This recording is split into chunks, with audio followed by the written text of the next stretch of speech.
Olivier Rossinelli, bonjour. Bonjour. Vous êtes directeur général d'Agile Autopartage, une filiale de Crédit Agricole Mobility. Est-ce que vous pourriez nous dire deux mots sur votre société? Alors c'est une petite société qui a maintenant 1 an et demi avec une dizaine de personnes, plus tout le groupe qui nous aide et nous permet de construire des projets très ambitieux. Donc nous avons deux business units, pour reprendre des termes anglais. L'une qui est consacrée au B2C, c'est-à-dire pour les particuliers, et qui consiste à équiper les territoires et à permettre l'accès à la mobilité électrique pour les personnes qui sont dans les territoires ruraux, qui souvent ont moins de moyens financiers et pour qui ce type de véhicule est difficilement accessible. Et puis une autre activité qui est B2B, donc pour les entreprises, qui consiste à équiper leurs véhicules d'une solution de partage de véhicules permettant un accès digital aux véhicules, avec toute la granularité de gestion des niveaux de réservation. Alors, on ne le sait pas, mais peu de gens le savent, mais en France, ce sont près de 15 millions de personnes qui sont privées de mobilité faute de transport en commun. Absolument. Donc, l'essence de la création de Agile Autopartage, ça a été de s'installer là où il y avait des besoins. C'est-à-dire que le postulat était de dire pourquoi on mettrait de l'autopartage uniquement dans des endroits où il y a déjà des métros, des vélos, des véhicules à tout va, des taxis, des Uber, alors que dans les campagnes où on ferme de plus en plus de lignes de bus et de lignes de train, la mobilité collective est extrêmement faible. Donc c'est pour ça qu'on a décidé non seulement de s'installer dans les endroits où il y a le plus de besoins, mais surtout dans les endroits où il y a le plus de nos clients. Alors, la mobilité dans les territoires, c'est un sujet qui est cher au Crédit Agricole Mobility. C'est donc sur ce terrain que vous vous êtes retrouvés. Alors on s'est retrouvé sur ce terrain avec le Crédit Agricole Mobility et surtout avec le réseau des caisses régionales. Parce que les caisses régionales fédèrent 25 millions de clients, dont la majorité sont en milieu rural. Et c'est un formidable moyen de faire connaître la mobilité électrique et de permettre à ces habitants de ces zones rurales d'accéder à des véhicules sur tous les usages possibles, puisqu'on met en place des citadines, on met en place des utilitaires, on met en place des véhicules 9 places. Par territoire, il y a à chaque fois un véhicule qui est équipé PMR. Et en plus, on crée un emploi local pour permettre de faire connaître le service, d'aider les clients et la gestion et l'entretien des véhicules.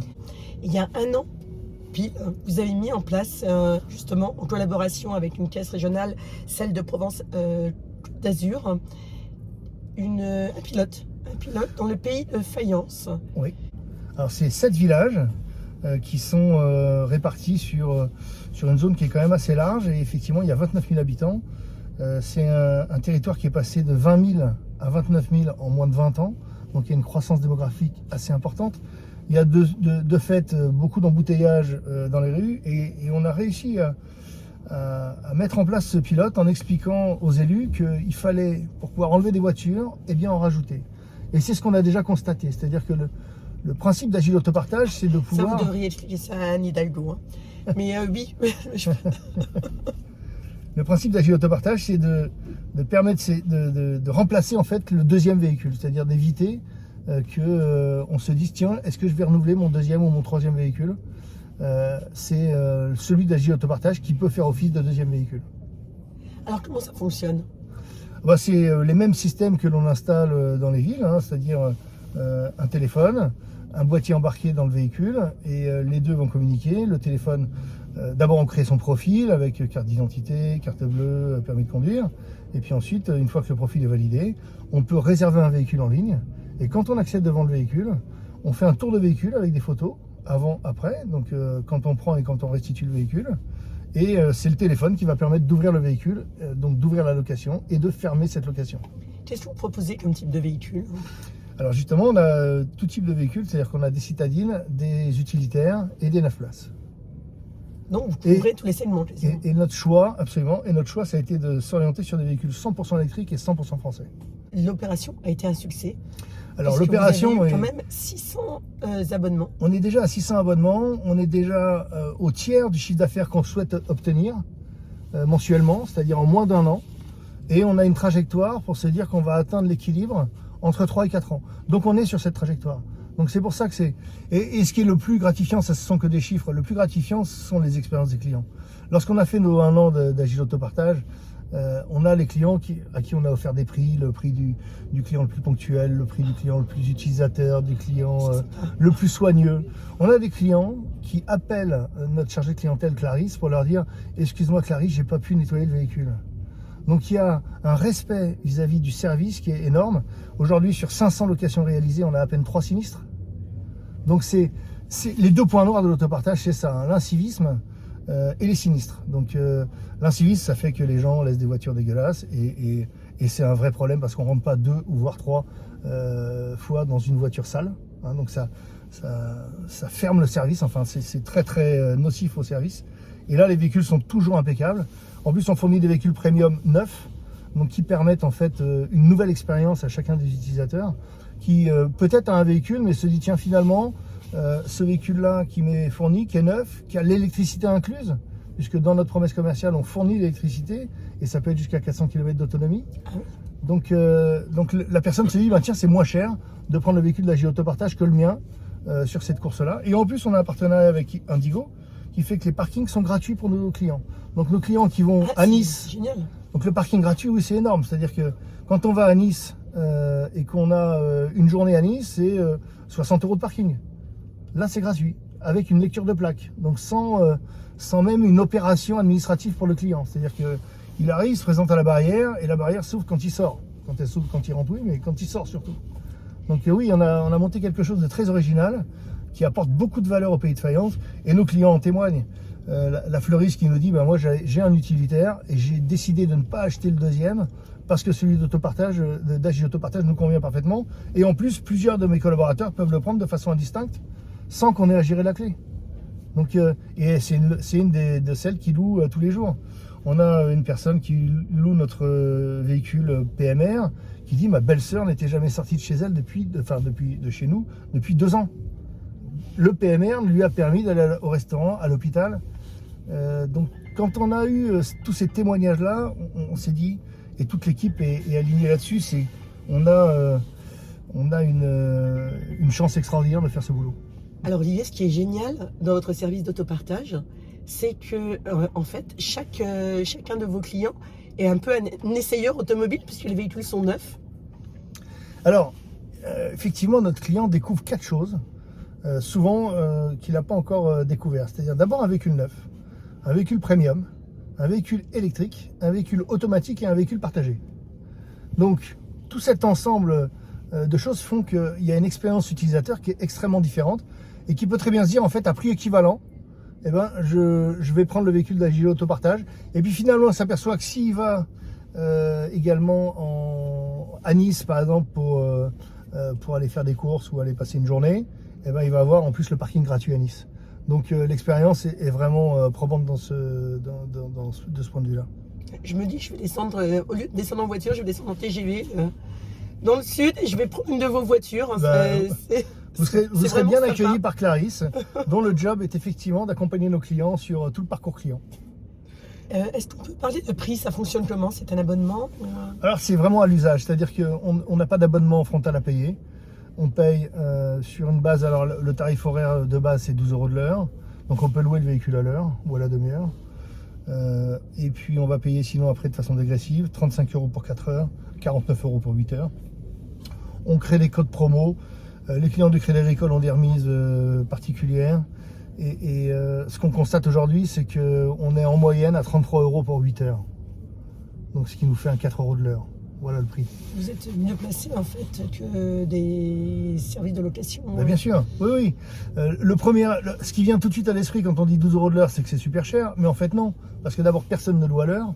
Et ensuite, le prix maximum, c'est 49 € pour 8 heures, avec l'énergie incluse. C'est-à-dire qu'on n'a pas besoin de refaire le plein. Et le parking. Et le parking si on va à Nice. Alors qui est-ce qui loue? Vous avez des statistiques là-dessus? Ah oui, on a toutes les statistiques, on a tous les types de clientèle. Ceux qu'on a le moins sont les très jeunes, c'est-à-dire les 18-25 ans. Mais la majorité, 60% de nos clients, c'est les 35-50. Après, on a jusqu'à 91 ans. Ah oui. Donc on a un papy connecté qui nous a fait le tour du véhicule, parcours client, photo, tout ça, nickel. On a et puis des professionnels, des artisans.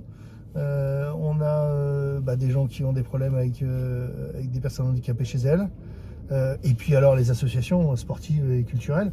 Les sportifs notamment, donc on a un véhicule 9 places qui est plébiscité par le club de foot, qui nous a réservé 22 week-ends de la saison à l'avance, parce que il nous a dit, si j'ai pas votre véhicule, c'est 5 ou 6 forfaits dans l'année. Parce que j'ai pas les parents disponibles pour amener tout le monde. Donc là, non seulement c'est les minimes, les minimes féminines. Donc il dit, j'ai les 8 filles dans le véhicule, c'est très convivial, elles sont très contentes. En plus, elles ont appelé le véhicule, elles lui ont donné un nom, puisqu'on a fait un concours de noms, donc c'est elles qui ont gagné. Elles l'ont appelé Atakos, parce que c'est des attaquantes, et quand on joue au foot, après on va manger les tacos. Donc c'est des belles histoires. Et vous tournez à combien de locations par mois dans le Pays de Fayence? Là, on est en moyenne à 55. Ce qui est vraiment bien. On a fait 91 en août avec les vacances, parce que c'est un pays hautement touristique. Il y a à peu près le canton double de population entre juillet et août. Donc sur le mois d'août, on a fait 95 locations, 61 qui venaient des gens du canton et 34 des touristes.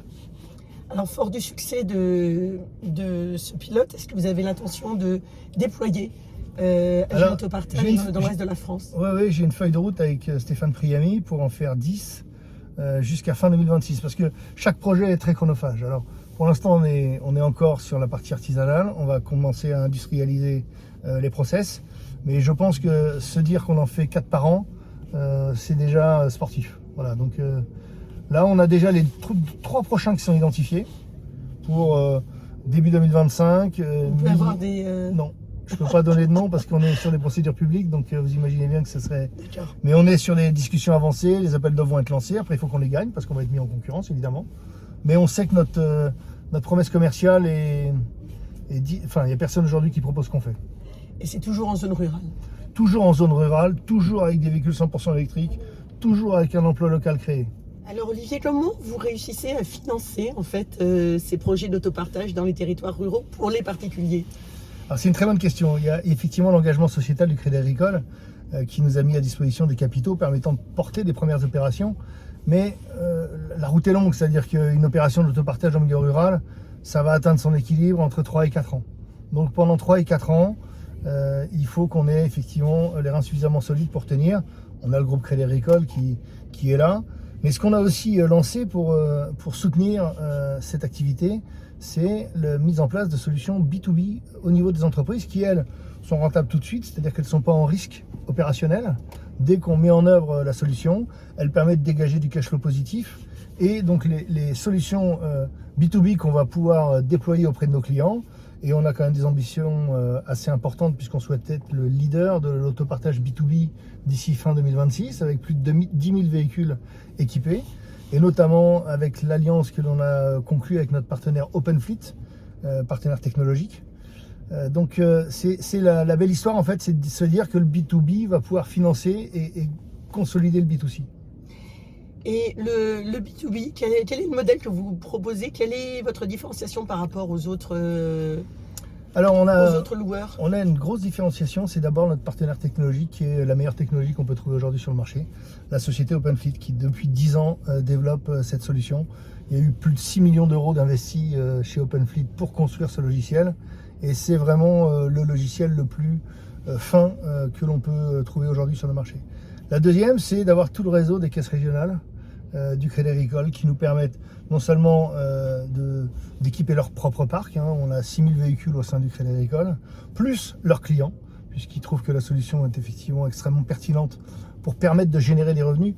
Je dis ça parce qu'en fait, on a développé une technologie qui permet d'utiliser le véhicule en mode hybride, privé ou public. C'est-à-dire qu'un véhicule de service, qui aujourd'hui est une charge pour l'entreprise, peut devenir une source de revenus parce que le salarié pourra se dire tiens, le soir ou le week-end, je vais passer en mode privé, je vais payer mon véhicule, peut-être 15 € la soirée, peut-être 40 € le samedi ou 60 € le week-end, et ces revenus-là vont aller directement à l'entreprise. Donc l'entreprise n'a pas qu'un centre de coût avec un parc automobile, elle peut se dire tiens, l'augmentation du prix des véhicules peut être contenue parce que je mets en place un accès digital à mes véhicules qui permet à mes salariés de les utiliser en dehors des heures de service. Et ça, c'est une vraie nouveauté, une vraie innovation technologique. C'est ce qu'on appelle dématérialiser l'automobile, c'est-à-dire de faire en sorte que l'automobile soit un service avec des tranches d'usage, comme on le souhaite. Vous avez initié là justement pour fêter vos 1 an un partenariat avec la plateforme Entraide en pays de faïence. Alors ça, c'est un super projet, parce que pour le coup, c'est pour des gens qui n'ont pas les moyens. Alors, c'est beaucoup plus que ça encore. L'histoire de moyens financiers existe, mais il y a aussi le moyen humain.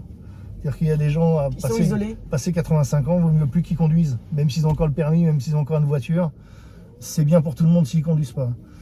Et puis, parfois, ils ne s'en sentent pas la force. C'est-à-dire que aller faire les courses Leclerc, à la limite, ils y arrivent encore. Mais aller à l'hôpital à Nice, par contre, dans la circulation de l'autoroute, etc., ça va être compliqué pour eux. Donc, on apporte en fait un système de mise en relation entre les aidants et les aidés, qui pour moi est au cœur du projet d'Agile Autopartage, c'est-à-dire c'est la cohésion sociale des territoires, c'est faire en sorte que les seniors puissent être pris en charge par des bénévoles qui veulent les aider. Aujourd'hui, il y a 11 millions de bénévoles en France qui ont un manque de reconnaissance, clairement, c'est-à-dire que les bénévoles, on les trouve partout, hein, dans les clubs de sport, dans les associations, et ils ont très peu de moyens, ils sont très peu reconnus. Donc là, déjà, on apporte quelque chose de fort pour eux, c'est-à-dire qu'au lieu d'utiliser leur propre véhicule pour effectuer les missions de bénévolat, ils vont pouvoir utiliser gratuitement les véhicules d'Agile Autopartage.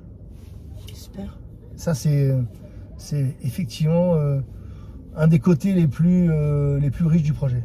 Bravo. Et on vient de le lancer. Et c'était il y a 3 ans qu'on avait commencé à parler avec Anne Guénan pour lancer ça. Donc j'étais particulièrement fier de pouvoir lancer ça en septembre, là, quand on a fait l'inauguration des 1 an.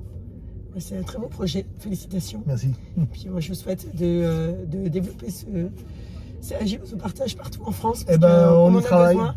La France, c'est pas Paris, ça, c'est clair. Ah bah c'est ça, oui. Et on voit très bien que parfois des élus sont complètement hors sol parce que leur raisonnement est exclusivement parisien, alors que voilà, il y a 30 millions de personnes qui vivent en province et 15 à 20 millions qui sont plutôt en milieu très rural. Et qui ont besoin de voitures pour se Et déplacer. ceux-là, effectivement, il ne faut pas les oublier. Merci beaucoup, Olivier. Merci à vous.